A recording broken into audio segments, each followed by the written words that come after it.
At Fifth Third, we believe when diverse voices are heard and empowered, communities are made stronger, lives are made better, and the future holds greater promise for all. That's why we're proud to support Chicago Tonight Black Voices. Together, we can make a difference. Together, we can drive change.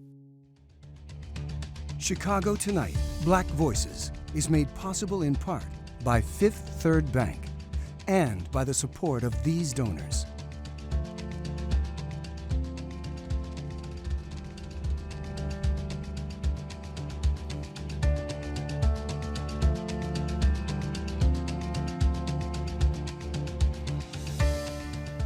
Good evening and welcome to Chicago Tonight Black Voices. I'm Angel Ito. Brandis Friedman has the evening off.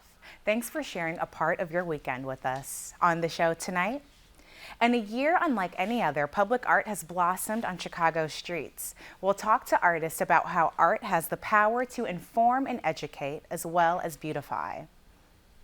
This month's Black Voices Book Club selection traces the civil rights trail blazed by Reverend Dr. C.T. Vivian. We'll talk about the co-author and his book's legacy. John Lee Hooker says, let that boy boogie woogie because it's in him and it's got to come out. And I sit down with Chicago Blues harmonica master Billy Branch.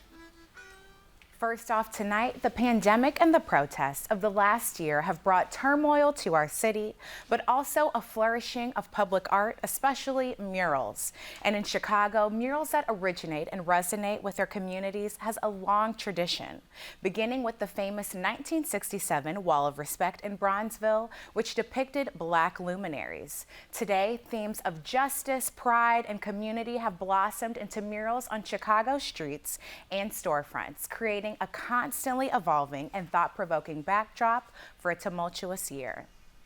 Joining us to talk about the power of public art are artist Dorian Sylvain, who was the lead artist for the Mural Moves campaign, and artist, educator, and curator Juarez Hawkins, who is also adjunct faculty at Chicago State University. Now, thank you guys so much for joining us. I want to get right into it, Juarez. I know that your mother originally helped create the Wall of Respect. Could you tell me just a little bit about the significance that that mural has with Chicago's Black community? I can speak pretty strongly about it. The Wall of Respect became kind of an anchor for the community. One, it was primarily a source of pride. It wasn't so much sort of funded by a lot of external grants or anything like that. They were artists who came together who really wanted to create something meaningful in the community. And as a child growing up around the corner, it did become a source of understanding of our history because there were so many people there. And we took pride in being able to recite all of the people that were on the wall there. But on a longer, broader sense, it really sort of sparked the broader mural campaign that permeated not only Chicago communities, but really nationwide. Walls of Respect start popping up around Chicago. You really start to see an explosion of murals in Latinx communities. And just all throughout the country, people were seeing that wall art, that public art, was a very potent way to get the message across to the widest group of people possible. Absolutely. And now, Dorian, I know that Chicago artist Eugene Wade and several other artists helped recreate that mural several years later. And unfortunately, he recently passed. Could you share a little bit about his legacy and impact in public art?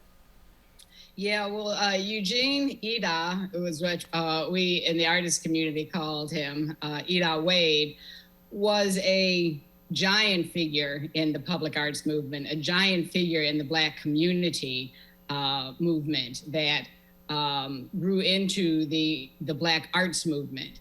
And part of what made Ida such a giant figure is that he was unapologetically Black. He wanted his work to be about Black people, for Black people, by Black people. And aside from his role his role as a lead artist at the Wall of Respect, another one of his great accomplishments was the series of doors that he did for Malcolm X College, in which he grounded all of his designs in the history of Egypt.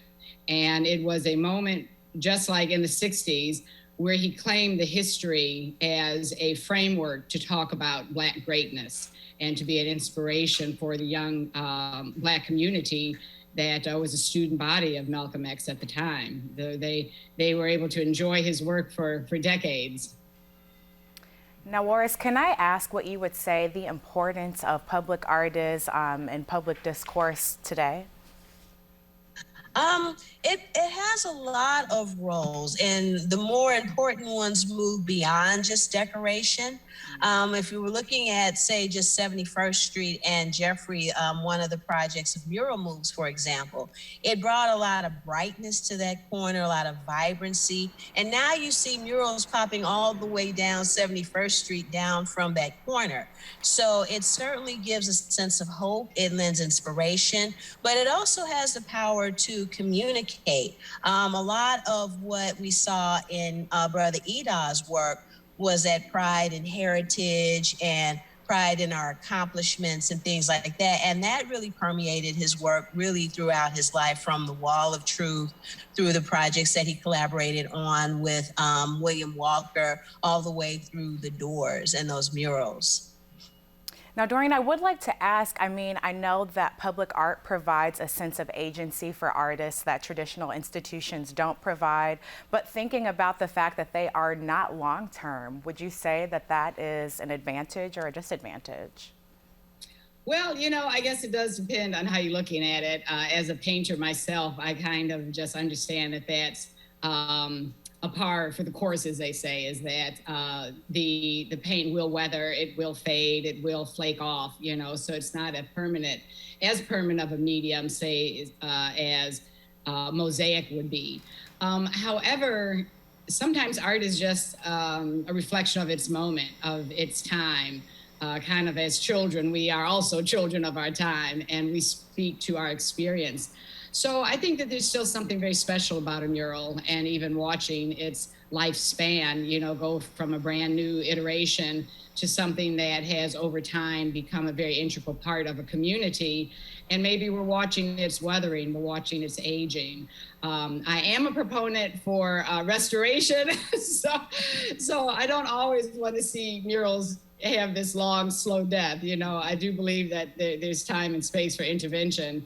And some of the murals around the city are just so important to our cultural fabric. Speaking particularly of Calvin Jones, Mitchell Catan, who've done some amazing work around the city.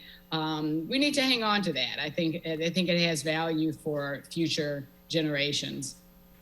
Now, Juarez, I would like to ask, what do you think public art provides in opportunities for creatives that may not see themselves fully as artists, but want to express themselves, you know, have something to say? I want to share a little story. Working on the project on 71st Street, a number of people would come up and just ask, can I do something? Can I help? And even if it may have been just a few brush strokes and their name or something, people wanted to be a part of that. And it's a beautiful thing because it really is a more democratic way of art making. It's more communal. You see multi-generational influences there. I was working alongside students, alongside elders. And so it's an opportunity for everyone who wants to participate to come out and have a hand in that creation. That's really how my mother got involved with the Wall of Respect. She was not originally a member of Obasi, but she was in the community. We lived around the corner, and she just wanted to put her artistic stamp on it and have a hand in it. So that's really a beautiful thing in that it can open up paths of participation. Well, just final thoughts. What do you all think the future of public art looks like? Dorian, I know that you've mentioned that a lot of the boards that were painted last summer are now being repurposed. What other opportunities do you see public art having more kind of longevity in the city? Well, I see public art as being a very integral to the fabric of our cultural landscape here in Chicago. Not only do I see organizations funding more public projects, but even our city and our state are putting more money behind public expressions. To some degree, it pulls off of the the idea of needing more monuments that are more representational. But to a large degree, I think it really just comes from the idea of community needing voice, needing to have their own expression, to establish their own aesthetic.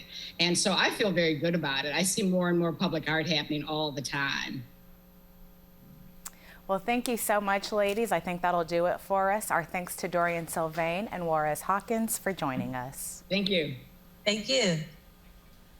Up next, a new biography about a civil rights pioneer who stood alongside Martin Luther King Jr. Stick around.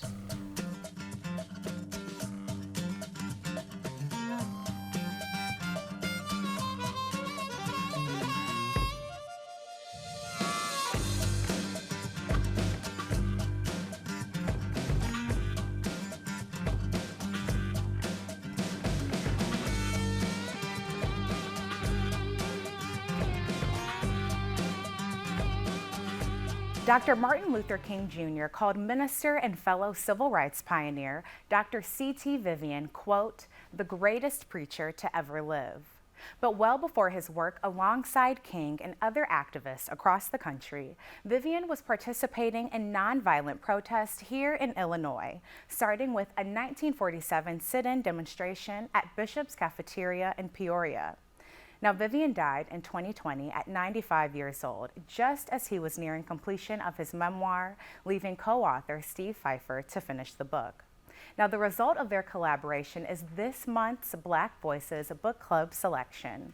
It's called It's in the Action, Memories of a Nonviolent Warrior. And Vivian's co-author, Steve Pfeiffer, joins us now to talk about it. Mr. Pfeiffer, thank you so much for joining us this afternoon. I'm happy to be here, Angel. Thank you. So I'm so curious to hear, how did you and Mr. Vivian develop a relationship? Well, in 2014, I was working on a book. Actually, I appeared on WTTW talking about this book in 2015. It's called Jimmy Lee and James, Two Lives, Two Deaths, and the Movement That Changed America. And it was about the fight for voting rights in Alabama in 1965 and the push for the Voting Rights Act. And Dr. Vivian was in Selma at that time in 1965, very involved in that movement, and I wanted to interview him for the book. And I called him and we struck up a lovely correspondence. And when I learned that here was this man, 90 years old, and he'd been so involved in almost every stop along the journey of the civil rights movement, and he hadn't written a book about his activities, I said, you've got to write a memoir. And we went back and forth on it for a while, and we finally decided to collaborate. So I know that he was a big part of the creation of this book, but I'm curious to hear what it was like completing the book once he passed. Well, it was difficult, particularly, as you said, Martin Luther King Jr. called him the greatest preacher who ever lived. So channeling that voice is rather daunting for anyone. And fortunately, I had a lot of recordings with him from interviews, and there's quite a bit of information on the internet, YouTubes of his sermons, other interviews. The family was wonderful in giving me access to documents, and we just put it together the best we could. Absolutely, and I know Dr. Vivian also mentioned how instrumental his wife Octavia was. Could you tell me a little bit about their relationship? Sure, I'm glad you asked that, because the women of the movement at that time are not given nearly as much credit as they should be given, and he gave credit to Octavia in great doses throughout his life. She was an activist in her own right in Pontiac, Michigan, before they met. They met in Peoria in the early 1950s. And once they got married and he went to seminary and started having children, she went into the background and just supported him when he went off on these very dangerous missions, be it to Selma, be it the Freedom Rides, and St. Augustine in 1964, all the stops on the movement. And she was home taking care of the kids, but I've talked with the family a lot about this. She was protecting the kids from news about what was going on in the movement. She was working so that they could put food on the table. And she was supporting him and saying, you go off, even if something happens to you, the family will be okay. Wow. Now, in 2013, Dr. Vivian was awarded the Presidential Medal of Freedom. Here is a clip from that ceremony. Rosa Parks said of him, even after things had supposedly been taken care of and we had our rights, he was still out there, inspiring the next generation, including me, helping kids go to college with a program that would become Upward Bound. And at 89 years old, Reverend Vivian is still out there, still in the action, pushing us closer to our founding ideals. Now, Mr. Pfeiffer, I'm curious to hear what you think Dr. Vivian thought of being awarded this honor by the first Black president. Well, he told me he never thought he'd live to see a Black president. And he was so happy that President Obama had been elected and that he had access to him at various times to provide counsel.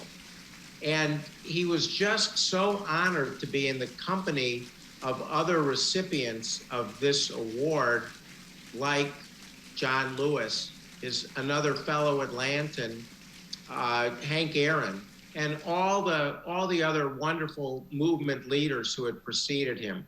So it was really quite an honor. He had a very soft spot in his heart for President Obama, and if I may, they had a relationship that dated back to when it was candidate Obama in Selma in 2007, giving a speech during the Bloody Sunday commemoration. And Obama had a list of all the dignitaries who were in the audience to hear him, but Dr. Vivian's name was not on that list. And Obama ad-libbed and said, there's one person who's not on that list. I can see him out there in the crowd. We wouldn't be there without him. And that's Reverend C.T. Vivian, who Martin Luther King called the greatest preacher who ever lived.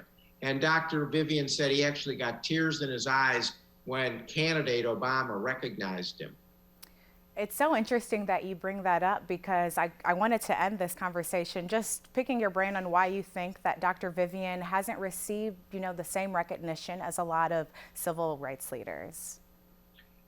I've talked to the family about this and Andrew Young, and the title of the book, It's in the Action, says it all in a way, because Dr. Vivian was all about the action, and he was always busy, always doing something, even after the movement, as Obama said in recognizing him, creating Upward Bound. He created one of the first remote learning systems, and he fought white supremacy long before it became popular to do so.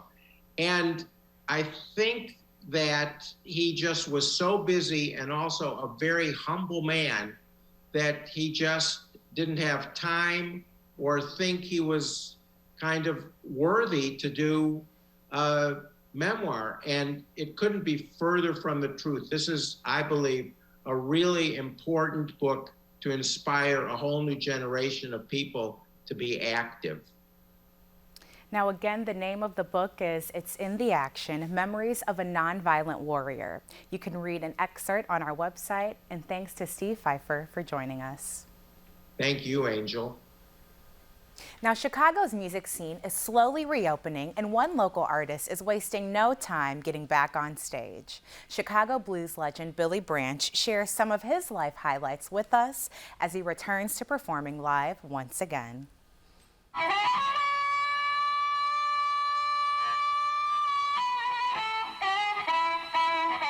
Blues harmonica player Billy Branch has been playing the mouth harp since he bought his first one for $1 at 11 years old. As soon as I put it in my mouth, I could play any folk melody or Christmas carol I could think of. When that harmonica would wear out because I'd play it all the time, I'd go back and buy another one.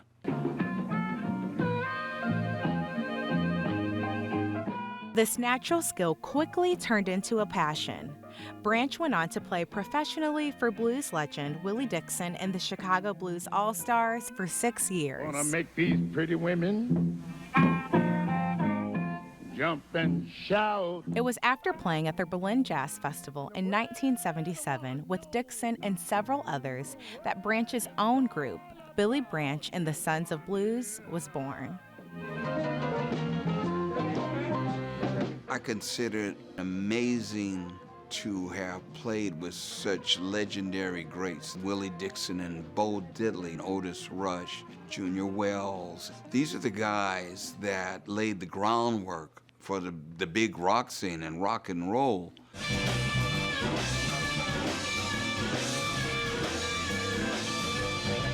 Branch continued his commitment to the music genre by starting his International Blues in Schools initiative in 1978 that is still active today. I've always seen part of my role as a professional musician is kind of sow the seeds. Because when I discovered the blues, the beauty of it, the depth of it, I felt like everyone should know about this. But despite his national outreach, Branch says there's more work to be done. It needs to be embraced by its creators, by its originators, because we have situations now where there are festivals with no black performers, blues festivals, which is kind of like an oxymoron. What more do you think that the city could be doing to acknowledge and honor, the impact that blues has had on the city? The city as a whole should even more fiercely embrace the blues. In a perfect world, I would like to see people like Common and Chance, who are right here in Chicago, direct some of their energies and attention to the blues and make it relevant the 21st century. Branch has received a number of accolades acknowledging his work as both an activist and musician. Last year, he was inducted into the 2020 Blues Hall of Fame, and he recently created a song with artist Dave Spector entitled The Ballad of George Floyd that will be featured in the Woody Guthrie exhibit at the Grammy Museum. Can you make it talk? So then you want to do you? As Branch continues to educate and advocate, he says his mission remains the same: to give blues the recognition it deserves. Everyone can relate to this because it is the soundtrack for the human condition. Everybody goes through struggles, everybody has problems. And the blues is a way of releasing and expressing this and making it not feel so bad.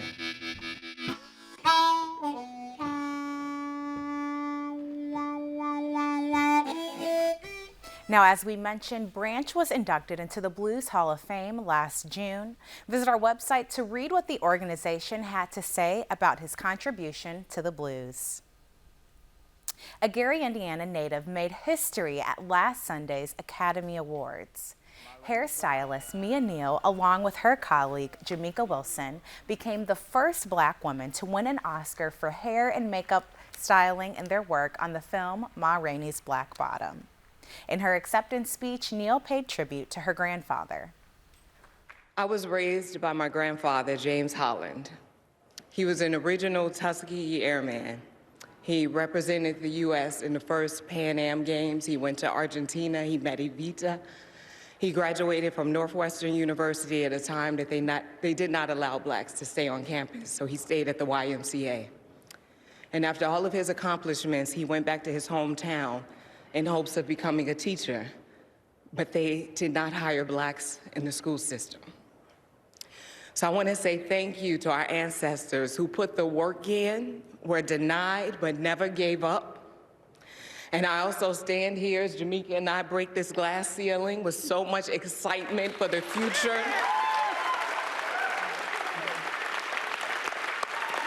because I can picture Black trans women standing up here, and Asian sisters, and our Latina sisters, and Indigenous women.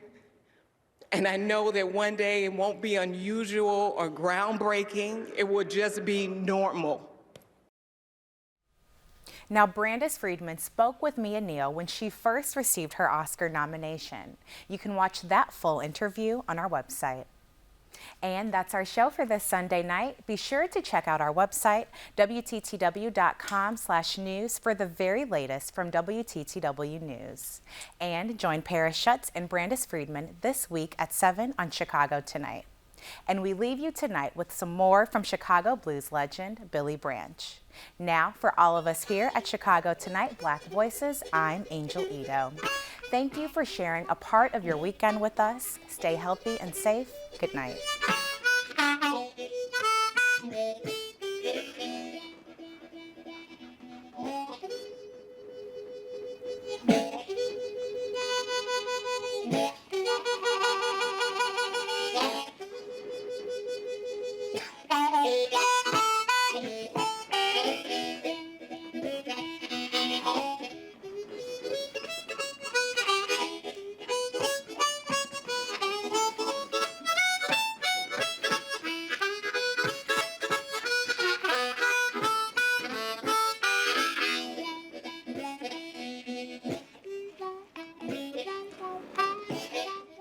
Closed captioning for this program is brought to you by Robert A. Clifford and Clifford Law Offices, serving Chicago as a personal injury law firm since 1984.